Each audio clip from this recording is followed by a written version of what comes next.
Hello दोस्तों, एक बार फिर स्वागत है आप सभी का हमारे चैनल पर। मेरा नाम है वरुण और हम बात कर रहे हैं इतिहास की। इतिहास में हम आधुनिक भारतीय इतिहास को देख रहे हैं और भैया हमने अंग्रेजों की नीतियां, समाज सुधार, भारतीय पुनर्जागरण, सारी चीजों पर डिस्कस कर लिया है। अभी बात जो आई है कि इस पुनर्जागरण के कारण भारत में राष्ट्रीयता का विचार जो है, राष्ट्रवाद का जो विचार है, वो बड़ी तेजी से पनपने लग गया। तो क्या क्या कारण थे राष्ट्रवाद के विचार के और कैसे क्या राष्ट्रवाद का उदय हुआ भारत में, उस पे हम बात यहां करने वाले हैं राष्ट्रवाद के उदय के कारणों में।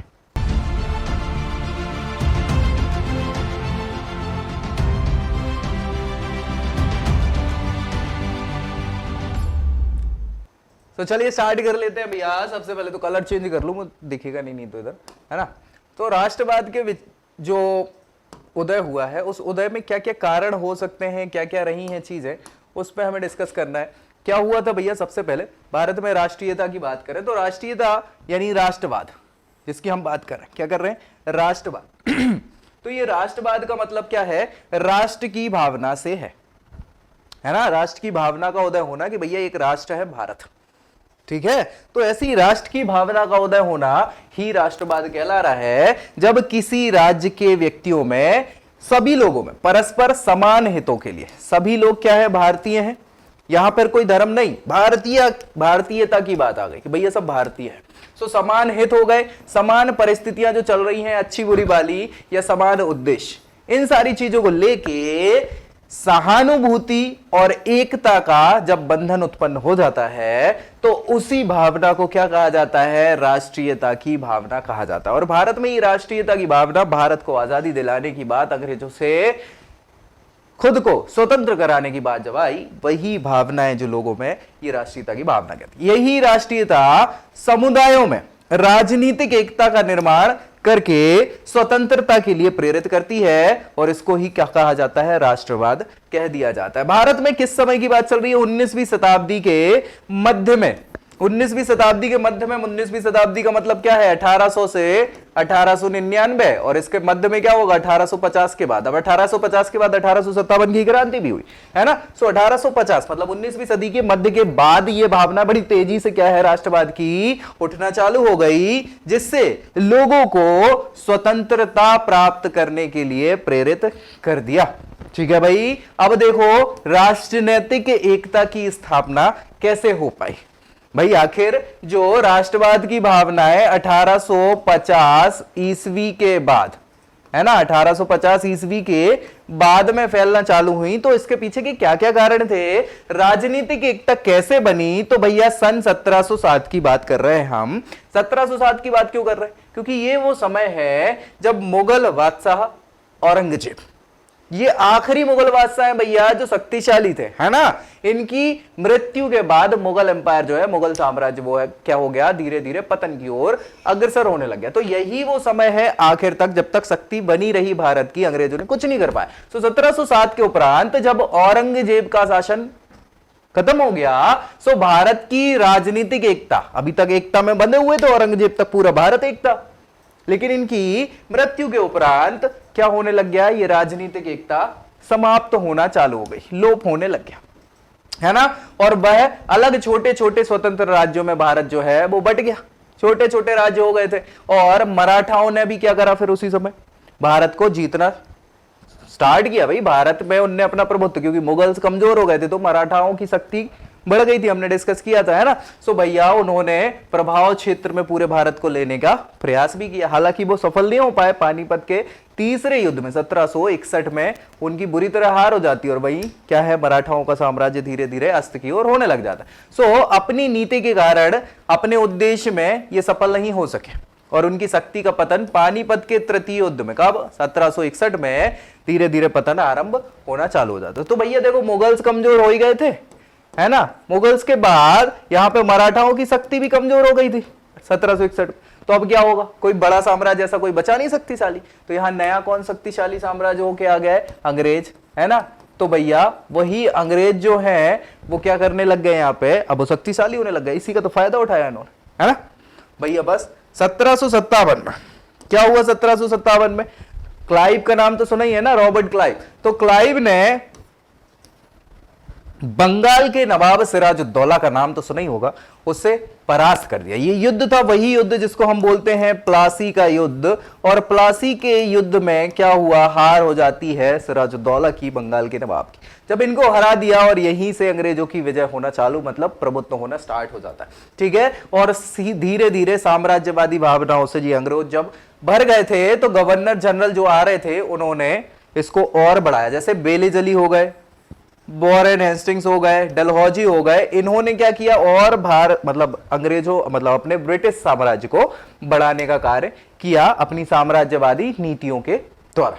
अब भारत एक कोने से दूसरे कोने तक किसके, अंग्रेजों के अधीन हो गया भैया। अंग्रेजी पताका लहराने लग गई और भारत में अब धीरे धीरे जब पूरे में अंग्रेज हो गए तो यार अपने देश की याद आने लग गई कि यार वो पुराना देश बहुत अच्छा था, है ना, अच्छा था ना, अभी अंग्रेजों का शासन है नहीं। तो ये फिर राजनीतिक एकता जो है वो भारतीय लोगों में आना स्टार्ट होना चालू हो गई।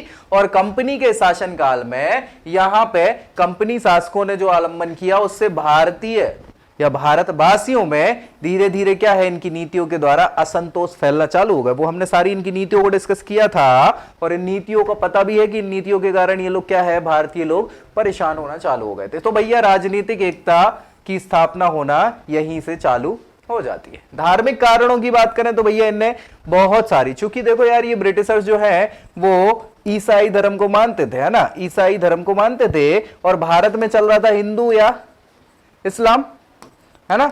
ये इसके अलावा सिख भी चल रहे, जैन भी चल रहे, बाकी के देश तो इस्लाम और हिंदू धर्म प्रमुख रूप से ज्यादा थे यहाँ पे। अच्छा, अच्छे से चल भी रहा था सब माहौल। अब जो ईसाई लोग आए जब, तो इन्होंने क्या करा, ईसाईकरण करना चालू कर दिया भारतीयों को, गरीब लोगों को बेचारे को क्या चेंज कराने लग गया धर्म। तो इसके कारण भारतीय लोग और गुस्से में आ गए कि भैया हमारी धार्मिक मान्यताएं, और भी बहुत सारी धार्मिक मान्यताएं थी, उनके साथ क्या करने लग गए, चेंज करने लग गए उनमें, ठीक है। जैसे बहुत सारी मान्यताएं हुआ कर रही थी। मान्यताएं कौन सी हुआ कर रही थी, जिसमें अपन ने बात करी उस समय की कुछ कुप्रथाएं, जिसको हम बोल रहे थे, क्या बोल रहे थे, सती प्रथा हो गई, है ना, सती प्रथा। सती प्रथा के अलावा विधवा पुनर्विवाह करवाया इन्होंने, है ना, विधवा पुनर्विवाह, विधवा पुनर्विवाह के अलावा बाल विवाह, बाल विवाह के देवदासी प्रथा, बहुत सारी ऐसी प्रथाएं थी जो बंद करा दी गई, है ना। तो लोगों को लगा कि नहीं भैया इधर गलत चल रहा है पूरा का पूरा माहौल। इसके कारण भी क्या हुआ कि लोगों में एकता के भाव बढ़ने लग गए और इनके खिलाफ ये लोग आंदोलन में कूदने लग गए। किसके खिलाफ, अंग्रेजों के खिलाफ। यूरोपियों के कार्यों की बात करें तो यूरोपियों ने जो काम करे वो तो अलग चीज है, लेकिन यूरोपीय विद्वानों की बात करें तो विद्वानों ने क्या किया, जब विद्वान आकर्षित हुए भारतीय साहित्य की ओर, तो जब उन्होंने बताया कि भैया भारत के तो साहित्य ऐसा है, भारत में संस्कृति अच्छी है, सारी चीजें, तो भी लोगों को लगा कि यार हम तो अच्छे हैं, तो भी राष्ट्र का विकास हुआ, अपनी भावनाएं जो हैं वो विकसित होना चालू हुई। ये विद्वानों की बात करें जैसे मैक्स मूलर हो गए, योनियर विलियम्स हो गए, राव साशून, ये बहुत सारे अलग अलग विद्वान रहे हैं, यूरोपीय विद्वान, जिन्होंने क्या किया, यहाँ पे भारत की गौरव गाथा बताई। हालांकि उन्होंने अपने शब्दों में बताई, वो अलग चीज है, ठीक है। पाश्चात्य शिक्षा का भी प्रभाव पड़ा। पाश्चात्य शिक्षा का मतलब है पश्चिमी जो सभ्यता है उसकी शिक्षा, अंग्रेजी के कारण और बाकी उनके रूल्स रेगुलेशन और सारी चीजें जो यूरोप में चल रही थी सारी, तो वो जब हमारे यहाँ के लोग पढ़ने गए बाहर और उन्होंने सीखा कि भैया यहाँ पे तो राजनीति ऐसी होती है, प्रशासन ऐसे होता है, शक्तियों का विभाजन किया जाता है ना, कानून बनाए जाते हैं, अधिकार नाम की भी चीजें होती है। तो जब ये सारी चीजें लोग बाग सीख गए पढ़ के, तो इसका प्रभाव भी था कि कहीं ना कहीं लोगों में जागरूकता फैलने लग गई। और यही सारी चीजें रही कि भैया इससे धीरे धीरे क्या हुआ, बहुत अच्छा प्रभाव पड़ा भारतीय लोगों पे। अच्छा प्रभाव कैसे, राष्ट्रीयता के रूप में, राष्ट्र भाव की, राष्ट्रीयता की भावना यहाँ पे बढ़ने लग गई। साम्राज्यवादी नीतियां तो अंग्रेजों की रही हैं कि वो हमेशा से क्या चाह रहे थे कि भाई धीरे धीरे हम अपने साम्राज्य का विस्तार करते चले जाए, इतना है और बढ़ाते चले जाए और बढ़ाते चले जाए, है ना। तो इसके कारण क्या है, भारत में जो भी काम हो सकते थे, जो भी प्रताड़ना, दमनकारी नीति, क्रूर प्रकार से कार्य करना, उससे लोगों को इन्होंने प्रताड़ित किया और लोग बाग असंतोष में हो गए, जिससे भी भारतीयों में एकता आना चालू हुई। आर्थिक रूप से अगर बात करें तो आर्थिक असंतोष की तो बात रही है। देखो यार आर्थिक असंतोष में बात करें तो भाई साहब सबसे बड़ी चीज तो ये है टैक्स। जो कर हुआ कर रहा था वो कर, ये आप क्या कर रहे थे, दमनकारी नीतियों के द्वारा जबरदस्ती क्रूर रूप से भी आप क्या कर रहे थे, ये टैक्स वसूल कर रहे थे, है ना। अकाल पड़ रहा है या समस्या आ रही है तो टैक्स में रिलैक्सेशन आप दे नहीं रहे हो। तो भारतीय लोगों को, अब भैया भारत की समाज जो है वो भाई गरीब जनता ही तो थी, कोई बहुत बड़ी जनता तो थी नहीं, जनता जो है वो मैक्सिमम गरीब ही थी। और उन लोगों से आप जबरदस्ती क्या कर रहे हो, छीन रहे हो पैसा टैक्स के नाम पे, तो लोगों को और बुरा लगना चालू हो गया, है ना। सो ये सारी चीजें होने के कारण ये कठिनाइयां और समस्याएं जो बड़ी लोगों की, तब उनमें फिर एकता के भाव जगे। क्या कर सकते हैं, बोले नहीं अब तो क्या करना होगा, अब यही करना होगा कि अंग्रेजों को भगा दो। तो भैया ये एकता बड़ी, है ना। 19वीं शताब्दी में जो अंग्रेज थे उन्होंने क्या है, भारत के जो उद्योग धंधे पहले चल रहे थे अच्छे खासे विकसित थे, समृद्ध थे, और धीरे धीरे जब औद्योगिक क्रांति के कारण हमारे भारत में अंग्रेजों का बड़ा माल आने लग गया तो क्या हो गया, हमारे उद्योग धंधे पिट गए, मतलब धीरे धीरे खत्म होने लग गए, तबाह हो गए। अब तबाह हो गए तो यार जो लोग बाग अभी तक कार्य कर रहे थे वो भी कैसे हो गए, बेरोजगार हो गए, कंगाली की हालत में हो गए। तो ऐसी कंडीशन में तो गुस्सा तो आएगी ना कि इनके कारण ही सब कुछ हो रहा है। तो ये लोग भी जो है वो अब इनको हटाना चाह रहे हैं। हर व्यक्ति परेशान है अंग्रेजों को छोड़ के, किससे, अंग्रेजों से। तो वो चाह ही रहे हैं कि भैया इनका शासन खत्म हो और भारत को स्वतंत्रता मिले, हम अपने हिसाब से सारा शासन करें और सारी चीज, ठीक है। इसमें फिर और भी बहुत सारी चीजों का प्रोत्साहन मिलता है। कैसे क्या प्रोत्साहन मिलता है, अभी लोग आएंगे। हमने जो पुनर्जागरण में लोग बाग देखे, पाश्चात्य शिक्षा के कारण जो पढ़े लिखे लोग आए, उनने अधिकारों की मांग करना चालू करी, वो लोग ही सारी चीज करेंगे, ठीक है। तो ये आर्थिक असंतोष में भैया हमने देखा कि जो हमारे उद्योग धंधे थे वो तबाह कर दिए गए, है ना। उद्योग धंधों का विनाश हो गया स्पष्ट रूप से। अब इससे क्या होगा कि जो लोग बाग थे वो क्या करेंगे, अब फिर खेती की ओर जाएंगे और खेती करेंगे, एकमात्र यही ऑप्शन है। अब खेती में अकाल और सारी चीजें बढ़ती रहती थी, सिंचाई की प्रॉपर व्यवस्था थी नहीं, पानी की व्यवस्था थी नहीं, ऊपर से अंग्रेजों की नीतियां भैया कि आपको नील की खेती करना है और ऐसी फसलें उगाओ जिससे क्या है कमर्शियल क्रॉप, वाणिज्यिक, है ना, नगदी फसलें जिनको कहा जाता है कि भैया हमारे काम आए। क्यों, क्योंकि हम आपसे कच्चा माल खरीद के वहां भेज दें और विदेश से फिर पक्का माल बन के तैयार हो गया है तो आप इधर खरीदो, तो डबल फायदा हो। तो इन सारी चीजों से क्या हो गई, और स्थिति जो है दयनीय होने लग गई, किसकी, लोगों की। क्या कर सकते हैं। और बात करें कि इस पे भी आग में घी डालने का काम क्या किया, एक तो उद्योग धंधे जो है भारत के क्या कर दिए, बंद करवा दिया आपने, और मुक्त व्यापार चालू करवा दिया। मुक्त व्यापार मतलब क्या है कि अब पूरे दुनिया का माल भारत में आने लगा। अब दुनिया तो थी नहीं उस समय, तो अंग्रेजों का ही आ रहा था माल, है ना। सो उससे और हमारी स्थिति खराब हो गई, हमारी मतलब लोगों की। चलिए, विदेशियों की प्रशंसा जब हुई, विदेशियों की प्रशंसा मतलब विदेशियों के द्वारा भारतीय संस्कृति और सभ्यता की जब प्रशंसा हुई तो लोगों को लगा कि नहीं यार, पुरानी चीजें याद करना जब उन्होंने चालू किया तो जाने कहाँ गए वो दिन, है ना। सो वो दिनों की याद में लोगों में और एकता है कि यार पहले अच्छा हुआ करता था, ऐसा था, राजा महाराजाओं के समय कम से कम ऐसा तो नहीं होता था, इन अंग्रेजों के समय ज्यादा ऐसा कुछ हो रहा है। तो ऐसी कंडीशन में लोगों में और राष्ट्रभाव की भावनाएं, राष्ट्र प्रेम की भावनाएं बढ़ने लग गई, और उसी कारण क्या हुआ, लोगों में एकता का सृजन हुआ। फिर यहाँ धार्मिक मान्यताएं बात की बात है, फिर यहाँ किस चीज की बात आई, एकता की बात आई कि सबसे पहले तो मिलके क्या करें, अंग्रेजों को हटाओ, फिर अपन लड़ लेंगे, अपन तो यही है, कहाँ जा रहे हैं, अंग्रेजों को भगा रहे हैं ना, ठीक है। तो वो होने के बाद अपन समझ लेंगे, लेकिन लोगों में राष्ट्रीयता की भावनाएं इसीलिए बहुत तेजी से उभर कर आई। और भी कुछ बिंदु हैं जिनके कारण क्या हुआ, बहुत सारी ऐसी विदेशी हैं, चलो इन पर डिस्कस कर लेते हैं कि बहुत सारे यूरोपीय विद्वान जब आए भारत में और उन्होंने भारतीय साहित्य संस्कृति को पढ़ा, तो जो अभी तक अज्ञानता का कारण बना था, अज्ञानता का कारण बना, इनको पता ही नहीं था क्योंकि पढ़ा लिखा नहीं था, ये यही मानते थे कि ये लोग तो यार पिछड़े हैं और सारी चीजें हैं। लेकिन जब इन्होंने पढ़ा तो भैया ये मैक्स मूलर का नाम सुना ही होगा, ये बहुत बड़े विद्वान है ना, जर्मनी के हैं। जर्मन भाषा में इन्होंने बहुत सारी चीजों को क्या किया, प्राचीनतम जो ग्रंथ थे, साहित्य थे, उनको ट्रांसलेट करा और आधुनिक दर्शन और साहित्य से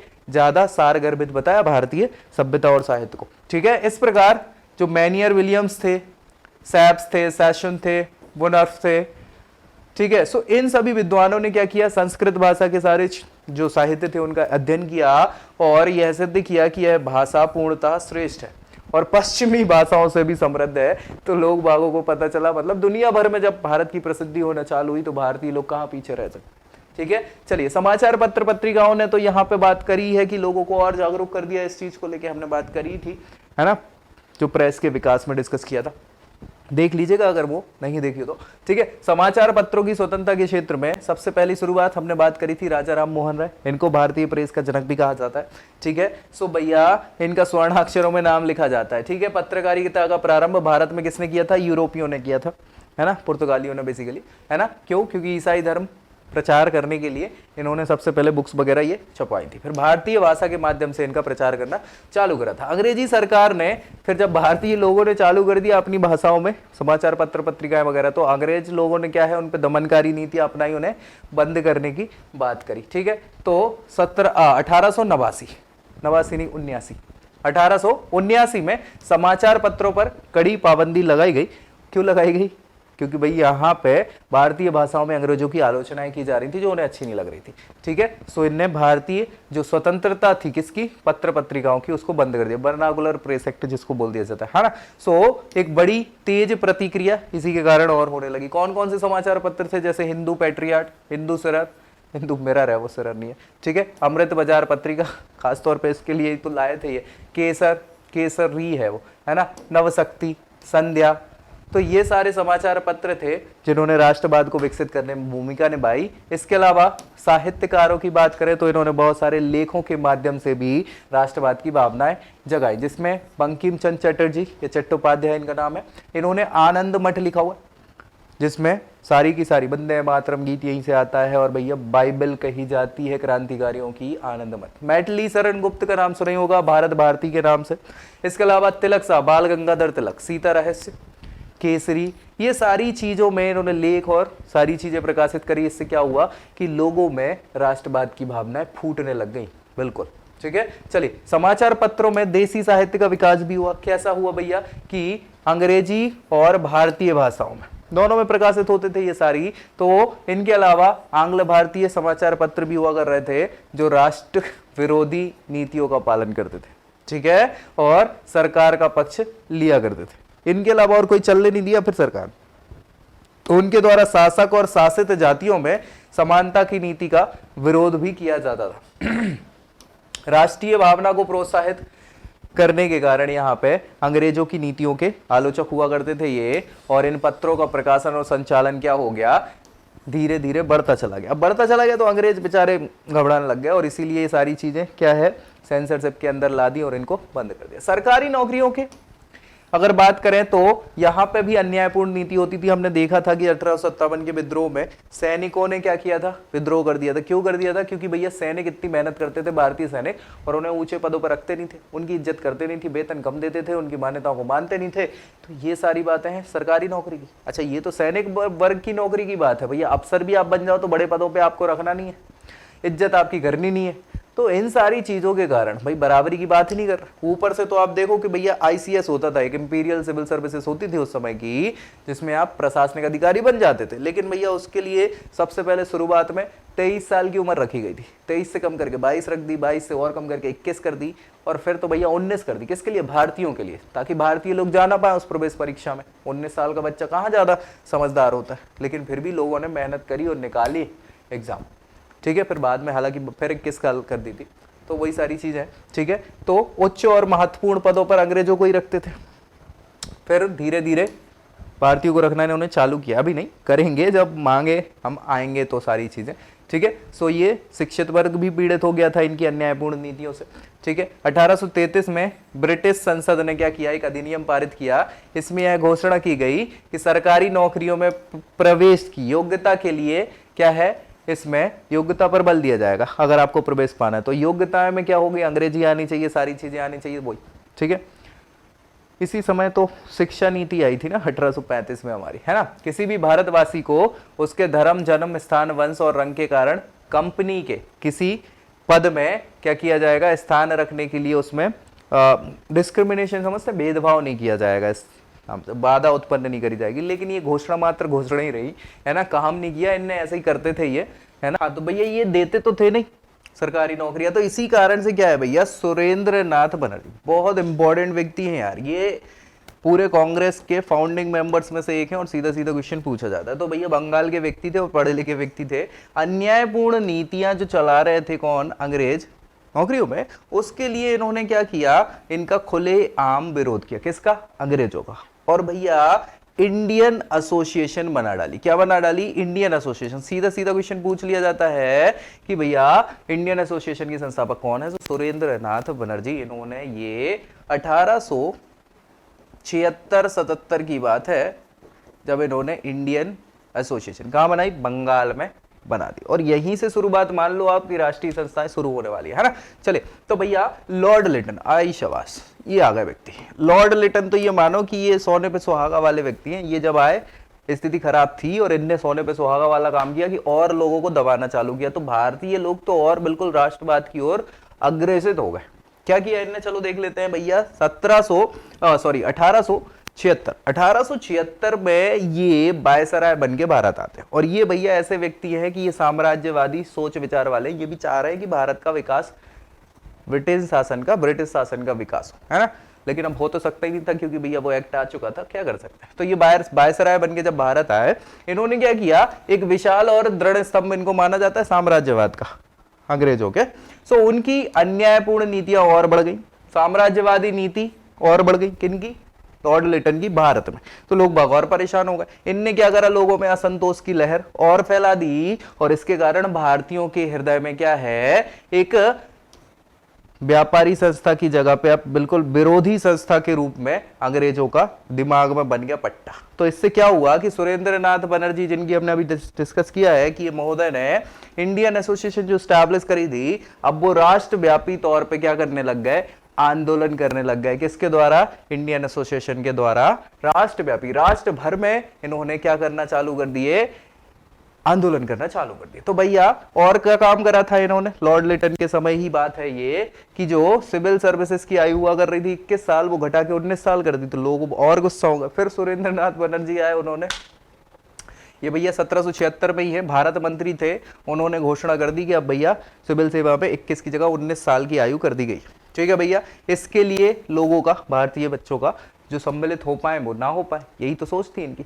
तो भैया मुमकिन नहीं हो पाया, तो लोग बागों ने और राष्ट्रीय विरोध कर दिया। सुरेंद्र नाथ बनर्जी ने सरकार की नीतियों की आलोचना करी और इसके लिए 25 मार्च 1877, याद रखिएगा 25 मार्च 1877, यहां कलकत्ते के टाउन हॉल में एक विशाल जो सार्वजनिक सभा है उसका आयोजन किया विरोध के लिए। किसके विरोध के लिए? सरकार की इस नीति के खिलाफ। और जब ये यहाँ पे कलकत्ता के टाउन हॉल में चालू हुआ विशाल विरोध प्रदर्शन, तो भारत के बड़े बड़े जितने नगर थे सब में भैया राष्ट्रव्यापी इनका बहिष्कार, विरोध इस नीति का होने लगे। किसकी? अंग्रेजों की नीति। कहां कहां हुआ? एसोसिएशन की ओर से भारत के प्रमुख नगरों में, जिसमें कौन कौन? लाहौर, अमृतसर, मेरठ, दिल्ली, कानपुर, इलाहाबाद, लखनऊ, अलीगढ़, बनारस, बंबई, सूरत, अहमदाबाद, पूना और मद्रास, सारी जगहों पर विशाल सार्वजनिक सभाएं करी गई। और क्या किया गया? इनकी बात, मतलब अंग्रेजों की बातों का विरोध किया। तो ये मान लो आपकी 1877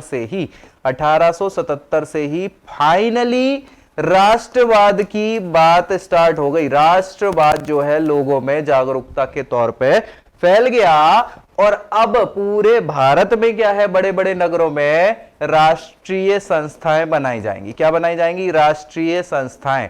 राष्ट्रीय संस्थाओं का क्या मतलब है? राष्ट्रवाद के विकास के लिए ये संस्थाएं बन रही है ना। सो राष्ट्रीय संस्थाएं, इनकी स्थापना होना चालू हो गई अलग अलग नगरों में। क्यों? क्योंकि राष्ट्रवाद की भावनाओं, राष्ट्रीय उद्देश्यों की प्राप्ति में ये सहयोग प्रदान करेंगे। ठीक है। सो बहुत सारी, इतनी सारी राष्ट्रीय संस्था हो गई कि भारत के प्रमुख नगरों में राष्ट्रीय जागृति के उदय होना आरंभ हो गया और पूरे भारत में संस्थाएं हो गई, है ना। लेकिन अब इतनी सारी संस्थाएं हो गई तो समस्या है, किसी प्रमुख संस्था का बनना तो जरूरी है, तभी तो इंडियन नेशनल कांग्रेस आएगा, है ना। तो चले, दरबार समारोह, भैया ये तो बड़ी समस्या का विषय है। उसी समय की बात है, लॉर्ड लिटन के समय की हमने डिस्कस कर ही लिया था कि भैया 1877 में जो है भारत की साम्राज्ञी बना दिया गया था। किसको बना दिया गया था? इंग्लैंड की महारानी को। तो उसके लिए भैया एक समारोह करना था, तो दरबार, इनने दिल्ली में दरबार लगाया। अच्छा, उसी समय भारत में अकाल पड़ गया, तो भैया भारत के लोगों की स्थिति खराब है, टैक्स में कमी करी नहीं आपने और इधर बाबर पैसा खर्च कर रहा हो, तो और भारत के लोग गुस्से में आ गए भाई, ऑब्वियस सी बात है ना। सो दूसरा कार्य क्या था इनका? एक तो भैया इनने साम्राज्यवादी नीतियां कराई, है ना, वो था। दूसरा दरबार समारोह हुआ, इसमें जो राष्ट्रीय भावना जो थी, जातीय कटुता थी, वो और फैल गई, है ना। और इंग्लैंड की महारानी भारत की साम्राज्ञी की उपाधि से सुशोभित कर दी गई। ये पूछ लिया जाता है कि इंग्लैंड की महारानी भारत की साम्राज्ञी की उपाधि से कब सुशोभित की गई, तो भैया ये बात है 1876 की। 76-77 बना लो मेरे ख्याल से, ठीक है। चलिए, इस अवसर पर लॉर्ड लिटन ने दिल्ली में भव्य दरबार की व्यवस्था कब कराई, 1877 में। 76 में घोषित हो गई थी, समारोह 77 में, है ना। और पैसा इनने खूब खर्च कर दिया। अब इससे खर्च कर दिया तो उसी समय भारत के बहुत सारी जगहों पर अकाल पड़ा था, और भैया भारतीय इसमें बहुत सारे लोगों की मृत्यु हुई है भैया अकाल में, लेकिन आपने उसका देख रेख नहीं करा। क्या कर सकते हैं, अकाल से जनता की रक्षा करने की और कोई ध्यान था नहीं। तो भैया भारत के समाचार पत्र जो हैं बहुत आलोचना करने लगे। एक तो समाचार पत्र ने इतना लिख दिया था कि जब रोम जल रहा है, कौन जल रहा है, रोम जल रहा है, तो नीरो बांसुरी बजा रहा है, ठीक है। रोम और नीरो की बात है यहाँ पे, ठीक है। चलिए, प्रेस की स्वतंत्रता तो रोकी दी थी भैया इनने, हमने डिस्कस किया ही था कि भैया जब ये ऐसी आलोचनाएं करेंगे तो इनको गुस्सा तो आएगी। तो इनने 1778, है ना, 78-79 की बात है ना, क्या किया भैया, भारतीय प्रेस की शक्ति से घबरा गया और उस पर प्रतिबंध लगाने का काम कर दिया। 12 मार्च 1877 को, 78 लिख दिया मैंने, 77 है, ठीक है। 1877 में बर्नाकुलर प्रेस एक्ट इन्होंने पारित कर दिया। ये बहुत इंपॉर्टेंट है भैया, बर्नाकुलर प्रेस एक्ट, इसको ही कहा जाता है मुंह बंद करने वाला एक्ट। किसका, समाचार पत्रों का, ठीक है। और शीघ्र ही पूरे देश पर लागू कर दिया। इसमें विशेषता बंगाल में इसका ज्यादा विरोध किया गया, और इसके विरोध में एक विशाल सभा का आयोजन भी किया गया कलकत्ते में, ठीक है। यहां पे ये आंदोलन बढ़ता चला गया धीरे धीरे धीरे, जिसके कारण फिर क्या हुआ, लॉर्ड लिटन, इन्हें तो कुछ नहीं किया, इनके उत्तराधिकारी आए लॉर्ड रिपन। लॉर्ड रिपन जब आए तो भैया उनको ये एक्ट वापस लेना पड़ गया, और इसी से राष्ट्रीय जागृति को प्रोत्साहन मिला। क्योंकि भैया लोगों ने कहा कि जब हमारे विरोध से असर तो पड़ रहा है यार, हमारे विरोध जब हम इतना कर रहे हैं तो उससे क्या है, अंग्रेजों को अपने एक्ट तो वापस लेने पड़ रहे हैं। तो इनको लगा कि यार हमें एक इकट्ठा होना चाहिए, राष्ट्रीय चेतना जो है वो बढ़ती चली जा रही, तो ये फायदा हो गया इसके कारण। चलिए, आर्म्स एक्ट की बात कर रहे हैं, आर्ट्स लिखा हुआ है, आर्म्स है ना। आर्म्स एक्ट मतलब हथियार वाला एक्ट। तो आर्म्स एक्ट जो है, लिटन के समय में एक और अधिनियम आया था जिसको आर्म्स एक्ट कहा जाता है। इस एक्ट के अनुसार क्या है, कोई भी व्यक्ति बिना लाइसेंस के हथियार नहीं रख सकता और उनका व्यापार नहीं कर सकता। तो भैया बस इस एक्ट का प्रभाव भारतीयों पर पड़ गया। क्यों, क्योंकि आंग्ल भारतीय जो थे, अंग्रेज और कुछ बड़े पदाधिकारी जो थे, बस वही मुक्त थे, इससे बाकी भारतीय लोग हथियार नहीं रख सकते। तो 1857 की क्रांति हुई थी, तो लोगों में डर था अंग्रेजों में, है ना, कि भैया इनके पास हथियार होंगे, कल को फोड़ फाड़ दे तो आर्म्स ही बंद करवा दिए जनजीवन को। भैया साधारण तौर पे बिना आप लाइसेंस के हथियार नहीं रख सकते। जाति विभेद की नीतियां तो इन्होंने भैया अपना ही दी थी। कैसा क्या कर दिया था, 1857 की क्रांति के पहले जातिवाद तो चलता ही रहा, है ना। और यहाँ पे अब उच्च कुलीन भारतीय अंग्रेजों के क्या थे, अच्छे संबंध रख रहे थे। लेकिन इसी क्रांति के बाद ये नीति जो थी वो शासक वर्ग ने अपनाई, जो जाति विवेक तीव्र होने लग गया। भैया अब ये क्या करने लग गए, ये फूट डालने का काम करने लग गए। अंग्रेज भारतीयों का दमन करने में कठोर और घृणास्पद नीति का पालन किया था इन्होंने भैया, बड़ी मुश्किल से। मतलब कैसी दमनकारी नीतियों के द्वारा भारतीयों को दबाया गया था, 1857 की क्रांति में मार दिया गया था। तो इससे बड़े लोग भी क्या है, उनके हृदय में भी घृणा भर के आ गई थी भारतीयों में। तो बस अब इससे क्या हुआ कि राष्ट्रीयता की भावना को भी प्रोत्साहन मिल जाता है। सबसे आखिरी चीज जो है जिसमें हमें डिस्कस करना है वो है इल्बर्ट बिल विवाद। ये वो इंपॉर्टेंट चीज है जिसके बाद भारतीय राष्ट्रीय कांग्रेस जो है वो उसका उदय हो जाता है। बात है कब की, 1883 की। कब की बात है, 1883 की। इस समय लिटन के बाद लॉर्ड रिपन जो है वो गवर्नर बन चुके थे। इन्होंने, इनकी एक काउंसिल थी, काउंसिल में जो कानून के सदस्य थे उनका नाम था इल्बर्ट। क्या नाम था, इल्बर्ट। इल्बर्ट जो है उन्होंने एक विधेयक पेश किया, कानून सदस्य थे तो कानून के लिए विधेयक पेश करेंगे भैया। उनने साफ सुथरे तौर पे भारतीय जो जितने मजिस्ट्रेट थे उनको इस बिल में अनुमति ये दे दी कि भारतीय मजिस्ट्रेट भी क्या है, अब यूरोपियों के केस लड़ सकते हैं। केस लड़ने का मतलब है निर्णय ले सकते हैं। अभी तक ऐसा नहीं होता था। अंग्रेजों को लगा कि भैया इससे तो स्थिति खराब हो जाएगी, क्योंकि अभी तक अंग्रेजों के केस कौन लड़ता था? अंग्रेज जो थे, यूरोपीय जो आपके न्यायाधीश हुआ करते थे वही लड़ते थे। अब इनने बोल दिया कि भारतीय न्यायाधीश भी लड़ेंगे, तो अंग्रेज जो यूरोपीय न्यायाधीश थे वो उन्हें सजा देते नहीं थे। वो किसको सजा देते थे? भारतीयों को सजा देते थे। अब इनने कहा भारतीय न्यायाधीश होगा तो हमें सजा मिलेगी, पक्की बात है। तो भैया वो घबरा गए। अब घबरा गए तो ऐसी कंडीशन में उन्होंने क्या किया? इस इल्बर्ट बिल का विरोध कर दिया, और इल्बर्ट बिल के विरोध करने के कारण रिपन को क्या है, ये विधेयक वापस लेना पड़ता था। अब जब ये विधेयक वापस लेना पड़ गया तो भारतीयों को लगा कि भैया ये तो भैया साफ साफ तौर पे क्या है, पढ़े लिखे लोगों के खिलाफ भी बात चल रही है। यहाँ तो उच्च नीच की बात चल रही है, भेदभाव की बात चल रही है। जब हमारे केस यूरोपीय लड़ सकते तो हम यूरोपियों के क्यों नहीं लड़ सकते? तो ये बात जो है ये उभर के जो आई, इसने फिर क्या किया, क्या कर दिया? रंग भेद की नीति ने कहा कि भैया रंग भेद करते हैं, काले गोरे वाली बात है, भेदभाव की बातें चल रही हैं। तो इससे क्या हुआ, भारतीयों में राष्ट्रीयता की आग और ज्यादा जला के रख दी। ठीक है, और यही वो बिल है जिसको माना जाता है राष्ट्रीयता की आग जलाने के लिए चिंगारी।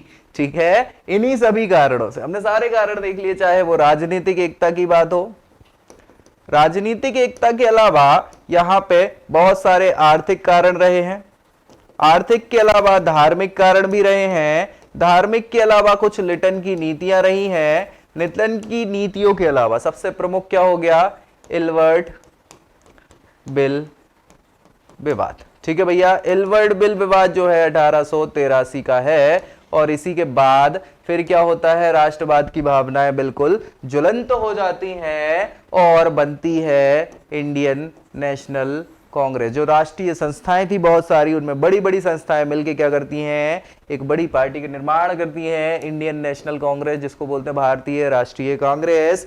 सो भैया ऐसे ही बनेगी कांग्रेस। कैसे बनी कांग्रेस, क्या हुआ, ये तो हमने पूरी चीजें रख दी। अब नेक्स्ट वीडियो में हम बात किसकी करेंगे, इंडियन नेशनल कांग्रेस यानी भारतीय राष्ट्रीय कांग्रेस की। कब बनेगी, क्या हुआ, कैसे हुए, सारे कारण हमने डिस्कस कर लिए। अब बनाएंगे अपन और भी चीजों को डिस्कस करेंगे। तो मिलते हैं नेक्स्ट वीडियो में, तब तक के लिए जय हिंद।